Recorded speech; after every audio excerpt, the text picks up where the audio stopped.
Series की शुरुआत में जब काले बादल शहर की ओर बढ़ते हैं तो फ्रेडरिक अपनी पूरी फैमिली को कार में बिठाता है और एक सीक्रेट बंकर की ओर निकल पड़ता है। तब वह परेशान नजर आता है और तेजी से गाड़ी चलाता है। सिमोन का भाई रास्मस सीट बेल्ट पहनने से मना करता है, जिससे फ्रेडरिक का ध्यान भटक जाता है और वह एक गाड़ी से टकरा जाता है। अब जल्द ट्रैफिक जाम होता है और रास्ता बंद हो जाता है। यहाँ फ्रेडरिक जानता है कि उनके पास ज्यादा समय नहीं है, इसलिए वह बहस करने के बजाय अपनी फैमिली को बाहर निकालता है और जंगल में भागता है। तब एक आदमी उन्हें देखता है और उनका पीछा करता है। कुछ समय बाद परिवार एक बंकर में पहुंचता है जो अपोलो कंपनी ने इस तरह की इमरजेंसी के लिए बनाया है। जैसे ही वे अंदर जाते हैं, बारिश की पहली बूंद एक पत्ते पर गिरती है और फिर भारी बारिश शुरू हो जाती है। पता चलता है कि एक वायरस फैल गया है जिससे बादल जहरीला पानी बरसाते हैं, जिस वजह से लोगों की तुरंत मौत होती है। अगर कोई आदमी इस पानी को हल्का सा छूता है तो वह इन्फेक्टेड हो जाता है और यह सब अपोलो नामक कंपनी से जुड़ा हुआ है जहां फ्रेडरिक काम करता है। थोड़ी देर बाद फ्रेडरिक को बाहर जाना पड़ता है क्योंकि वह वायरस के फैलने को रोकने का कोई तरीका जानता है। पर जाने से पहले वह सिमोन को बताता है कि उसे अपने भाई का ध्यान रखना है क्योंकि वह इस सब को रोकने का आखिरी रास्ता है। तब सिमोन को समझ नहीं आता, लेकिन फ्रेडरिक के पास समझाने का समय नहीं है। तब फ्रेडरिक के जाने के बाद सिमोन अपने फोन पर अपने दोस्तों की लाइव स्ट्रीम देखती है जहां वे मर रहे हैं। अब सभी लोग बाहर तेजी से फैल रहे वायरस से डरने लगे हैं।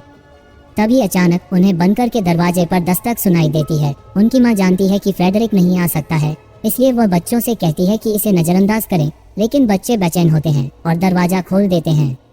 अब बाहर वही आदमी खड़ा है जो पहले ट्रैफिक में उन्हें देख चुका था। तब वह रास्मस को खींचता है क्योंकि वह वायरस के कारण तड़प रहा है। तब उनकी माँ उस पर कूद पड़ती है और बच्चों से दरवाजा बंद करने के लिए कहती है। अब बच्चे उसे बाहर नहीं छोड़ना चाहते, लेकिन मजबूरी में दरवाजा बंद कर देते हैं। तब उनकी माँ भी इन्फेक्टेड हो जाती है और तड़प कर मर जाती है, जबकि रास्मस और सिमोन उसकी मौत को देखकर सदमे में चले जाते हैं। अपने पिता की बात को याद करते हुए सिमोन अपने भाई का ध्यान रखती है और उसे खुश करने की कोशिश करती है।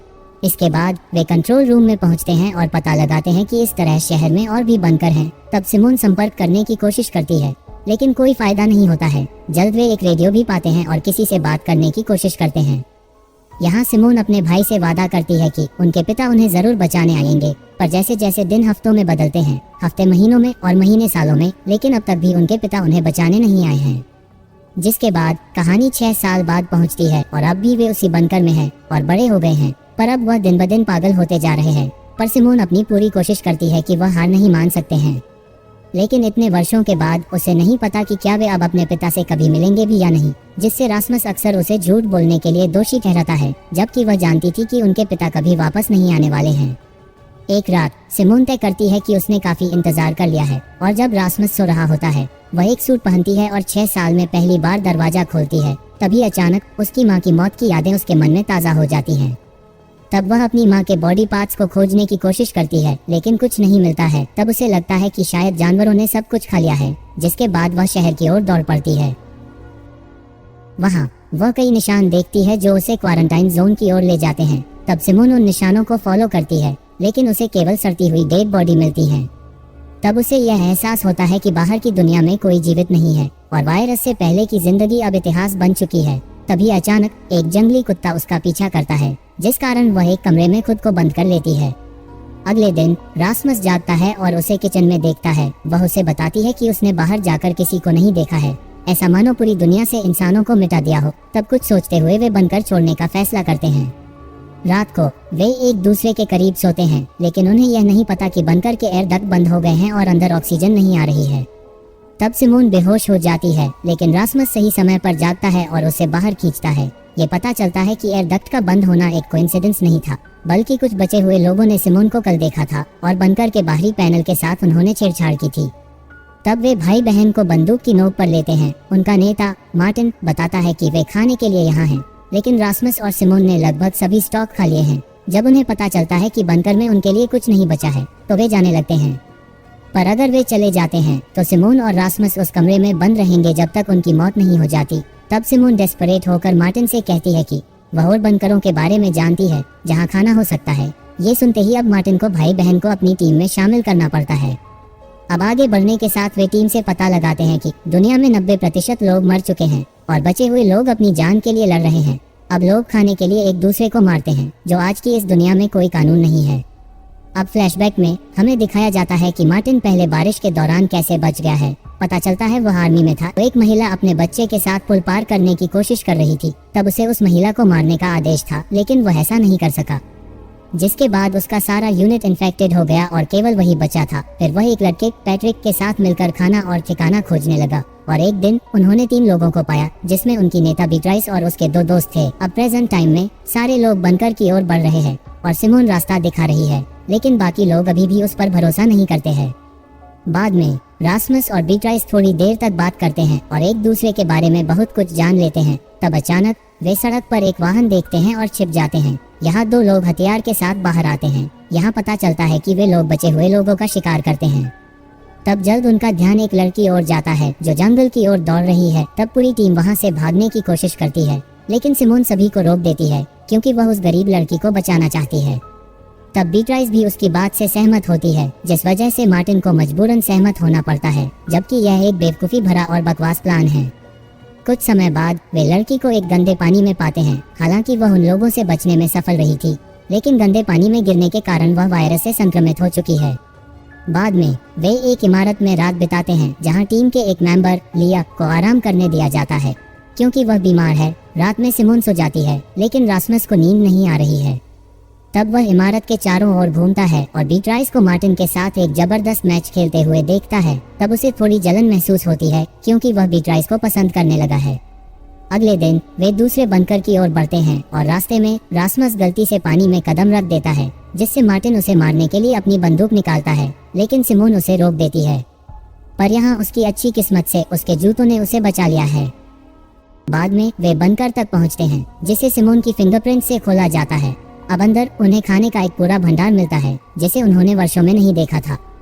तभी सिमोन को एक कमरे में एक फोन दिखाई देता है जो उसके पिता का था, जिसका मतलब है कि वह कुछ सालों पहले इस बंकर में था। तब वह फोन पर एक वीडियो पाती है जिसमें फ्रेडरिक का बॉस उसे स्वीडन में अपोलो हेडक्वार्टर्स आने के लिए कह रहा है।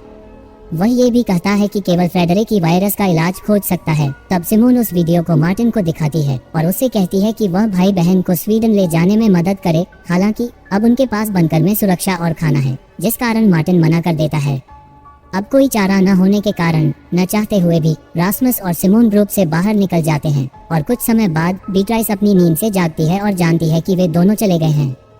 तब वह भी मार्टिन को अलविदा कहती है, जिसके बाद लिया और बाकी मेंबर जीन के साथ उन्हें खोजने निकल पड़ती है। अब केवल मार्टिन और उसका दोस्त पैट्रिक बंकर में पीछे रह जाते हैं और मार्टिन इससे खुश नहीं है।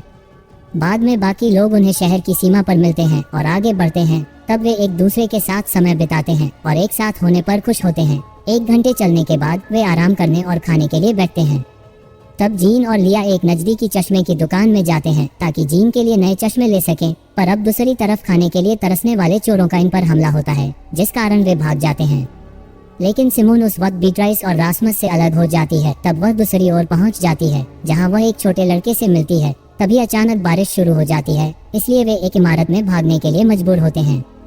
यहाँ लड़का जब पेट दर्द के लिए कुछ गोलियां लेता है तो सिमोन उसे कुछ खाना देती है। तभी अचानक उसके पिता उनके पास आते हैं और सिमोन को खतरे के रूप में देखते हैं, पर वह उसे बताई है कि वह बुरी इंसान नहीं है। तब वह उन्हें और खाना देने की पेशकश करती है।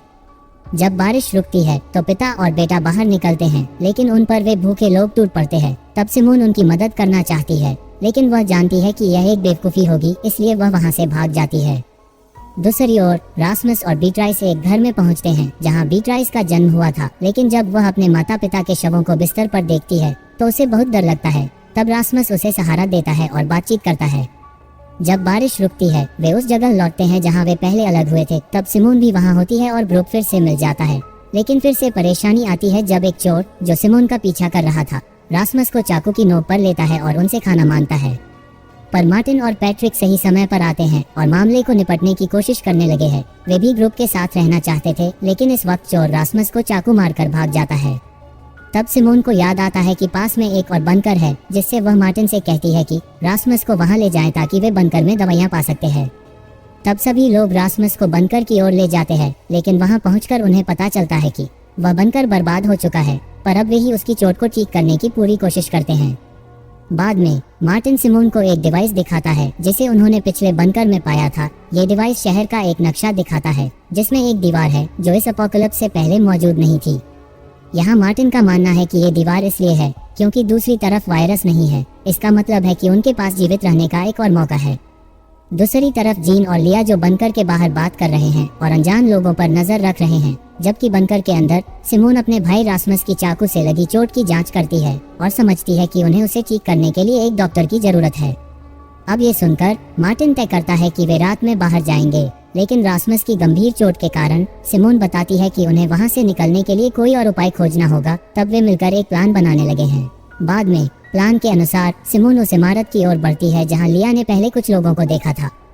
जब वह एक उड़ते हुए ड्रोन को अपने पीछे आते हुए देखती है तो वह इमारत की ओर दौड़ती है और एक बड़े हॉल में खड़ी हो जाती है। जैसे ही ड्रोन उसका स्कैन करता है, एक गाड़ी में कुछ लोग वहां पहुंचते हैं और सिमोन को पकड़ने की कोशिश करते हैं, लेकिन सिमोन का पूरा ग्रुप वहां पहले से ही मौजूद है और वे इन लोगों का इंतजार कर रहे थे। तब पैट्रिक, जीन, बीट्राइस और लिया उन लोगों पर हमला करते हैं और उनके हथियार छीन लेते हैं। इस बीच मार्टिन आगे बढ़ता है और उनसे शहर में एक दीवार के बारे में पूछता है, लेकिन वे लोग जवाब देने से मना कर देते हैं। बाद में जीन एक आदमी के हाथ पर एक सांप का टैटू देखता है और अचानक घबरा जाता है, जैसे कि यह उसे किसी घटना की याद दिला रहा हो। तब वह मार्टिन को बुलाता है और बताता है कि उसे इन लोगों में से हर एक को मार देना चाहिए, पर सिमोन उसे रोकने की कोशिश करती है, लेकिन मार्टिन ने पहले ही अपना मन बना लिया है। तब मार्टिन ग्रुप से कहता है कि वे गाड़ी में उसका इंतजार करें जबकि वह अपना काम पूरा करता है। थोड़ी देर बाद उन्हें 3 गोलियों की आवाज सुनाई देती है, जिससे उन्हें लगता है कि मार्टिन ने उन लोगों को खत्म कर दिया है। अगले सीन में जब ग्रुप उत्तर की ओर बढ़ रहा है, हमें वायरस के शुरुआती दिनों का एक फ्लैशबैक दिखाया जाता है, जब जीन एक परिवार के साथ रह रहा था। उस परिवार की छोटी बेटी जीन से बहुत प्यार करती है और उससे और समय तक उसके साथ रहने की गुजारिश करती है। एक दिन जब जीन, उनके पिता और बेटी अपने गोदाम में कुछ खोज रहे होते हैं, तो कुछ अजनबी लोग बाहर आते हैं और परिवार के पिता को उनके साथ शामिल होने के लिए मजबूर करते हैं। पर जब पिता मना करता है तो वे लोग उसे तुरंत गोली मार देते हैं। यहाँ पिता को जिसने गोली मारी उसके हाथ पर भी सांप का टैटू था। बाद में वे माँ को भी पकड़ लेते हैं और इस दौरान जीन छोटी लड़की का मुंह दबा देता है ताकि वह चिल्ला न सके, लेकिन जब बुरे लोग चले जाते हैं तो उसे यह जानकर दुख होता है कि छोटी लड़की दम तोड़ चुकी है। अब फ्लैशबैक से निकलकर ग्रुप एक डॉक्टर के जगह का पता लगाता है और उसके घर के बाहर पहुंचता है। तब डॉक्टर उनके पास एक बंदूक लेकर आती है, पर जब उसे रासमस की गंभीर चोट दिखाई देती है तो वह मदद करने के लिए सहमत हो जाती है। जब वह उसकी चोट पर टांके लगाती है तो सिमोन बताती है कि उसके पिता अपोलो में काम करते हैं। यहाँ डॉक्टर उनके पिता का नाम सुनकर बताती है कि रासमस को टेटनस का इंजेक्शन लगाना होगा और वह उनसे अगली जगह चलने के लिए कहती है।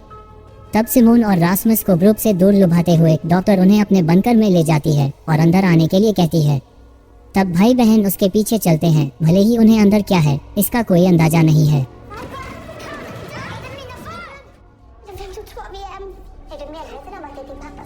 डॉक्टर रासमस को एक कुर्सी पर बांध देती है और जल्द उसे मारने के लिए एक जहरीला इंजेक्शन तैयार करती है। वह ये भी बताती है कि फ्रेडरिक ने ही इस वायरस को बनाया है।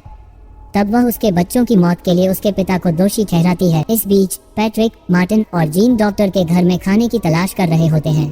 तभी गश्त कर रहे लोग वहां पहुंच जाते हैं। तब जीन को एक आदमी के हाथ पर सांप का टैटू दिखाई देता है, जिससे उसे यह समझ में आता है कि मार्टिन ने उन्हें पहले नहीं मारा था, जिस कारण वह बाहर जाकर बंदूक लेकर उसको गोली मार देता है, लेकिन जल्द ही उसे उन लोगों द्वारा पकड़ लिया जाता है। पर अब बाकी लोग उस रास्ते से बाहर निकलते हैं और बंकर के बाहर पहुंचते हैं।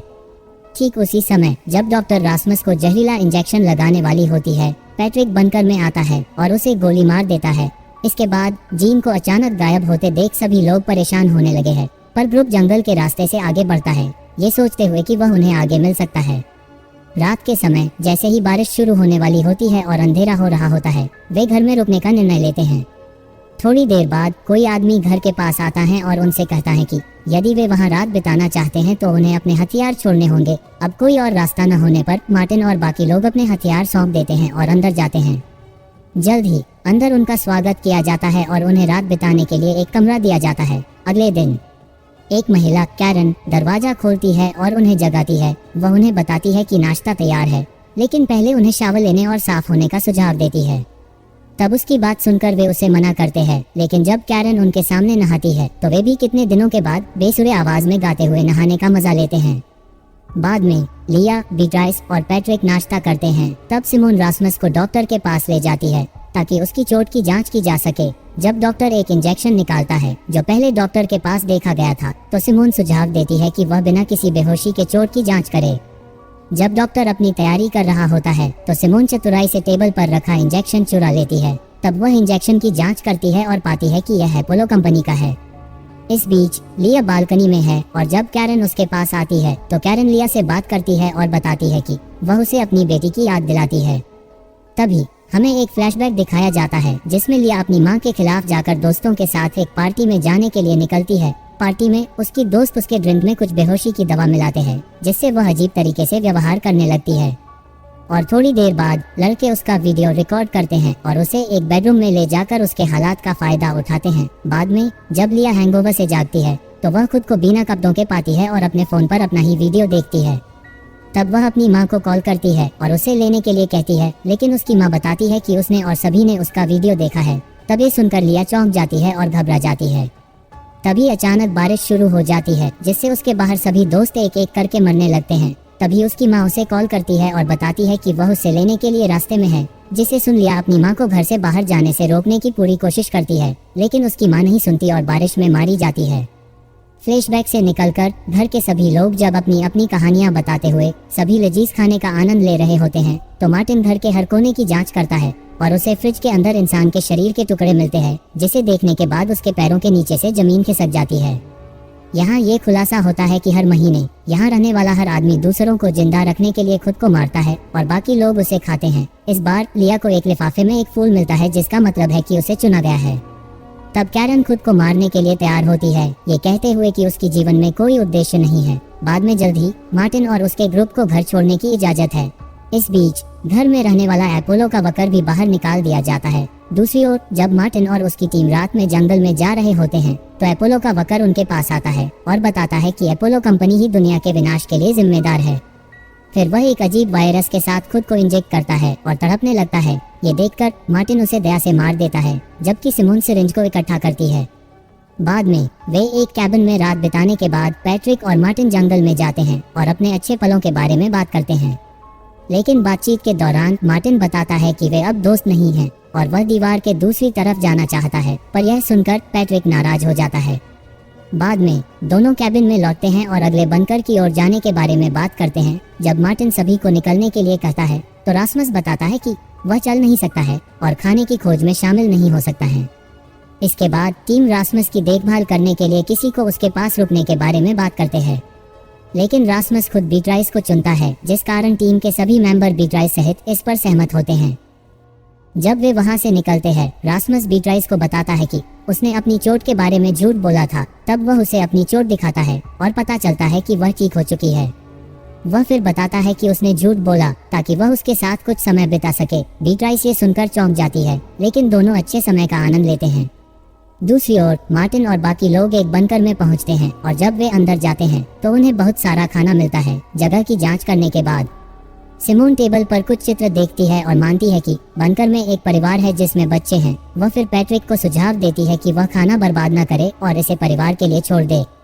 कुछ समय बाद पैट्रिक एक आईपैड पाता है जिसमें एपोलो द्वारा वायरस पर किए गए एक्सपेरिमेंट के वीडियो हैं। तब सिमोन भी वीडियो देखती है और यह जानकर दुखी हो जाती है कि उसके पिता इस एक्सपेरिमेंट में शामिल थे। पर जैसे ही वे वहां से जाने वाले होते हैं अचानक बारिश शुरू हो जाती है और उन्हें अंदर रहने के लिए मजबूर होना पड़ता है। अगले सीन में पैट्रिक शराब पीता है और मार्टिन पर गुस्सा निकालता है कि उसने उसे दोस्त नहीं माना। फिर सीन फ्लैशबैक में जाता है जब पैट्रिक अपनी कार में होता है। पता चलता है उसके पिता ने उसे छोड़ दिया है। तब वह तेज म्यूजिक सुनता है और बारिश को देखते हुए सो जाता है। जब बारिश रुकती है तो वह ताज़ी हवा के लिए बाहर निकलता है, लेकिन अब उसे बहुत से लोग मरे पड़े हुए मिलते हैं। फ्लैशबैक से निकलते हुए पैट्रिक सिमोन के पास जाता है और बताता है कि वह अकेला महसूस कर रहा है। तब सिमोन उसे समझाने की कोशिश करती है कि उनकी टीम उसके साथ है, लेकिन नशे में धुत पैट्रिक नहीं सुनता और बारिश की ओर बढ़ जाता है। तब उसे देख सिमोन आगे बढ़ती है और किसी तरह उसे रोकती है, लेकिन तभी वह उसे चूमने की कोशिश करता है। पर जब सिमोन उसकी हरकत से पीछे हटती है तो पैट्रिक गुस्से में आ जाता है और उसे बारिश में धकेल देता है। कुछ ही समय में लिया और मार्टिन वहां पहुंचते हैं और जैसे ही मार्टिन सिमोन को गोली मारने वाला होता है लिया बीच में आ जाती है और उसे रोकने के लिए कहती है। तब लिया बारिश में सिमोन की ओर बढ़ती है और मार्टिन से अपनी बंदूक नीचे रखने के लिए कहती है। जब मार्टिन देखता है कि उन पर बारिश का कोई असर नहीं हो रहा है तो वह अपनी बंदूक नीचे कर देता है और दोनों लड़कियां बंकर के अंदर चली जाती हैं।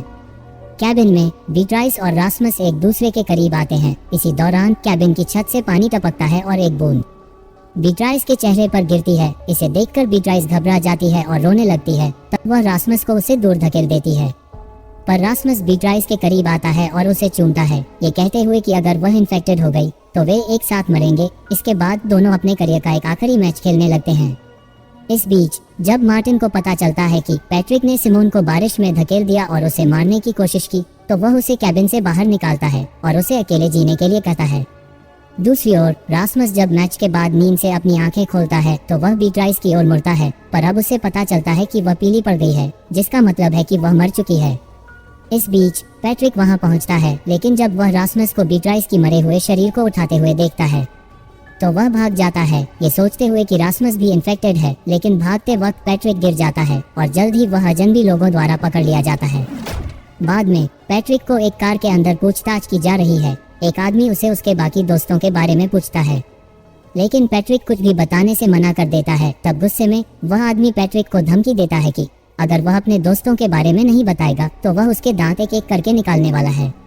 लेकिन पैट्रिक झुकेगा नहीं कहता है, जिस कारण वह आदमी उसका एक दांत निकाल लेता है। जैसे ही वह आदमी उसका दूसरा दांत निकालने की तैयारी करता है, पैट्रिक उन्हें सब कुछ बताना शुरू करता है। इस बीच सिमोन, लिया और मार्टिन बनकर से कुछ जरूरी सामान पैक कर रहे हैं और वहां से निकलने के लिए तैयार हो रहे हैं, जबकि लिया मार्टिन के पास आती है और बताती है कि पैट्रिक कहीं नहीं मिल रहा है। ये सुनकर मार्टिन बताता है कि उसने पैट्रिक को यहाँ से जाने के लिए कहा है, क्योंकि उसने पिछले दिन सिमोन को मारने की कोशिश की है। तभी कोई बनकर के दरवाजे पर दस्तक देता है और मदद की गुहार लगाता है। तब मार्टिन बाहर जाता है और रास्मस को देखता है, जो बीट्राइस के शरीर को उठाए हुए है। तब मार्टिन सोचता है कि रास्मस भी इन्फेक्टेड है, जिससे वह उसे रोकने की कोशिश करता है। लेकिन बीट्राइस की इस हालत को देखकर वह भावुक हो जाता है और रास्मस को बनकर के अंदर लेता है। बाद में सिमोन अपने भाई के पास जाती है और पूछती है कि आखिर यह कैसे हुआ है। तब रास्मस बताता है कि एक कुत्ता उनके पास आया और उसने बीट्राइस को चाट लिया था। तब सिमोन रास्मस से कहती है कि वह बीट्राइस को छोड़कर बाहर आ जाए, लेकिन रास्मस बीट्राइस के साथ रहने का फैसला करता है। लेकिन थोड़ी देर बाद वह एक वॉकी टॉकी लेकर बाहर निकल पड़ता है। इसके बाद सीन फिर से फ्लैशबैक में जाता है, जहां कुछ लोग एक क्वारंटाइन फैसिलिटी में रखे गए हैं। अपोलो के चीफ स्टेन उन्हें बताते हैं कि उन्होंने जो कैप्सूल लिया था उसमें एक ऐसा वायरस है जो किसी को भी तुरंत मार सकता है। तब क्वारंटाइन क्षेत्र से बाहर निकलते ही एक आदमी भागने की कोशिश करता है, लेकिन जैसे ही वह बाहर निकलता है वायरस उसे मार देता है। अब रास्मस बनकर से बाहर निकलता है और अपने वॉकी टॉकी से अनजान लोगों से बात करने लगता है। रास्मस की आवाज सुनकर पैट्रिक, जो ये जानकर चौंक जाता है कि वह अभी भी जिंदा है, वह इन लोगों को बताता है कि उसने रास्मस को एक इन्फेक्टेड लड़की के साथ देखा है। तब ये सुनकर वे हैरान होते हैं और रास्मस की ओर बढ़ते हैं, ये सोचते हुए कि उन्होंने वायरस का एंटीडोट खोज लिया है। इस बीच सिमोन एक ड्रोन उड़ाती है और रास्मस और उन अनजान लोगों के लोकेशन का पता लगाती है। तब लिया और मार्टिन बीट्राइस के शरीर को दफनाने की तैयारी करते हैं। जब वे ऐसा कर रहे होते हैं तो सिमोन भी वहां पहुंचती है और उन्हें बीट्राइस को दफनाने में मदद करती है। बाद में वे रास्मस को बचाने का फैसला करते हैं और एक अनजान आदमी पर हमला करने का प्लान बनाते हैं, जो अकेला पहरा दे रहा है। जब पहरेदार एक अजीब आवाज सुनकर वहां पहुंचता है तो मार्टिन और उसकी टीम उसे पकड़ लेते हैं। तब मार्टिन उन लोगों के समूह के नेता थॉमस को फोन करता है और बताता है कि उनके एक मेंबर को उन्होंने पकड़ लिया है। वह फिर उनसे कहता है कि वे अगले दिन अपने अपने लोगों की अदला बदली करेंगे। तब अगले दिन सिमोन फिर से नेता को फोन करती है और उसे समय पर आने के लिए कहती है। हालांकि जब वह रास्मस से बात करती है तो वह उसकी बात नहीं मानता और लगातार कहता है कि वह मरना चाहता है। अब ये सुनकर सिमोन थॉमस से अकेले मिलने की बात करती है और वह सहमत हो जाता है। अगले दिन सिमोन जंगल में थॉमस से मिलती है और रास्मस के बारे में पूछती है। थॉमस बताता है कि रास्मस इम्यून है और वही वायरस से दुनिया को बचा सकता है। तब ये सुनकर सिमोन पूछती है कि वे रास्मस के साथ क्या करने वाले हैं और थॉमस जवाब देता है कि वे रास्मस में वायरस का इंजेक्शन लगाएंगे और उसकी प्रोग्रेस को बारीकी से जांचने वाले हैं। इसी समय मार्टिन पहले से पकड़े गए आदमी को लाता है और थॉमस से कहता है कि वह रास्मस को लाए। तब थॉमस मजबूर होकर रास्मस को लाने के लिए सहमत होता है और अपने आदमी के बदले उसे भेजने वाला है। पर जैसे ही रास्मस दूसरी ओर पहुंचता है और अपनी बहन सिमोन के साथ मिल जाता है। गुस्से में रास्मस लिया के हाथ से अपोलो का सिरिंज छीन लेता है और खुद को वायरस का इंजेक्शन लगाता है, जिससे वह जमीन पर गिर जाता है। अब ये देखकर सभी चौंक जाते हैं, लेकिन वे उसे बचाने के लिए कुछ नहीं कर सकते हैं। तब सभी सोचते हैं कि रास्मस मर चुका है, पर वह उठता है और चलने लगता है, ये साबित करते हुए कि वह इस वायरस से इम्यून है, जिसे देखने पर सभी राहत की सांस लेते हैं। इसके बाद मार्टिन पैट्रिक के पास जाता है, जो एक घर में है। तब मार्टिन पैट्रिक को उसकी गलतियों के लिए माफ करता है और दोनों फिर से दोस्त बन जाते हैं। बाद में पूरी टीम और वे लोग सिर्फ एक को छोड़कर अपोलो हेडक्वार्टर्स की ओर बढ़ने का निर्णय लेते हैं।